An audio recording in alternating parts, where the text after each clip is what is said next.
Hai guys, welcome back di YouTube channel Berlian Rahmi Diawati. Masih di pembahasan mengenai metodologi penelitian. Pada video kali ini saya akan menjelaskan apa itu penelitian kuantitatif, penelitian kualitatif, dan penelitian yang dikombinasi antara kuantitatif dan kualitatif. Tentunya teman-teman pasti sudah sering sekali mendengarkan ada yang namanya penelitian kuantitatif dan ada yang namanya penelitian kualitatif. Secara garis besarnya yang bisa saya sampaikan secara singkat adalah penelitian kuantitatif biasanya digunakan untuk membuktikan suatu teori. Jadi teorinya sudah ada dulu, kemudian melakukan eksperimen-eksperimen, ada hipotesisnya, dan tujuannya adalah untuk membuktikan apakah hipotesisnya benar atau tidak. Sehingga pada metodologi penelitian kuantitatif biasanya akan ada beberapa metode yang digunakan seperti survei, eksperimen, dan lain sebagainya. Sedangkan pada penelitian kualitatif di sini biasanya lebih ke bagaimana proses untuk mengungkap suatu fakta, mengemukakan suatu fenomena. Jadi ada fenomena dicoba dipahami, diobservasi. Oleh karena itu metodenya biasanya menggunakan wawancara karena butuh untuk mengeksploitasi suatu fenomena tadi, menggali informasi tadi, dan juga salah satu metodenya adalah observasi.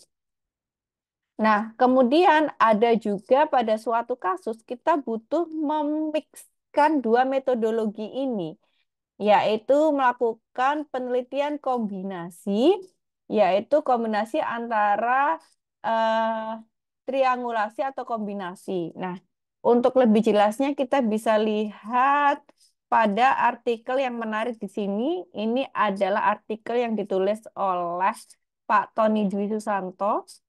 Nah, nanti linknya akan saya berikan di deskripsi di video ini.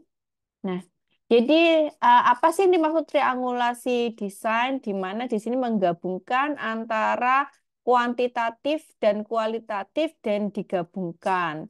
Kemudian ada yang explanatory design di mana explanatory design ini dari kuantitatif digabungkan kemudian dimixing hasilnya kemudian dibuktikan lagi dengan kualitatif.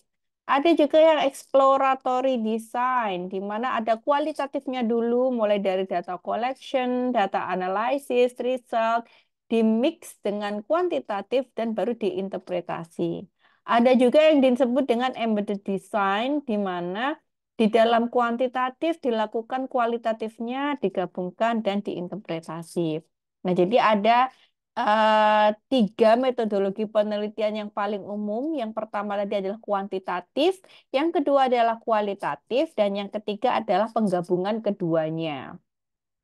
Nah, untuk lebih singkatnya lagi, apa sih perbedaan kuantitatif dan kualitatif? Nah, seperti yang saya sebutkan tadi ya, di mana tujuan dari kuantitatif, nah seperti yang saya jelaskan tadi, dia akan menguji hipotesis, menguji hubungan antar variabel, memprediksi, membandingkan, membedakan, dan mengeneralisasi. Kalau misalkan teman-teman risetnya di bidang seperti data mining, itu biasanya masuknya ke sini. Kemudian ada juga metodologi kualitatif. Nah, metodologi kualitatif tadi seperti yang saya sebutkan, biasanya mengungkapkan, mendeskripsikan, menjelaskan, memahami suatu fenomena. Misalkan ada fenomena macet gitu ya. Kalau ada macet, kalau secara kuantitatif kita menghitung nih, menghitung yang dikatakan macet itu ketika volume kendaraan sekian, kemudian dibandingkan dengan ruas jalan yang sekian. Nah, itu sangat kuantitatif. Kalau kualitatif, kita coba ungkap kenapa kok sampai macet. Kita wawancarai mungkin driver-driver itu, kenapa kok melewati jalur ini sampai jalur ini macet. Kita ungkapkan kenapa sih kok macet ini terjadi seperti itu. Nah, kemudian kita juga bisa saling melengkapi. Jadi dari data kuantitatif disebutkan bahwa macet itu dikarenakan volume mobilnya sekian, kemudian ruas jalannya hanya sekian, dan dari hasil kualitatif disebutkan bahwa para pengemudi kendaraan tadi setelah diwawancara satu persatu ternyata itu adalah jalur tercepat misalkan. Nah, itu kan suatu gabungan gitu ya dari metodologi kuantitatif dan kualitatif. Nah, sekian video mengenai apa itu perbedaan secara singkat metodologi kuantitatif dan kualitatif. Semoga membantu semangat berpenelitian.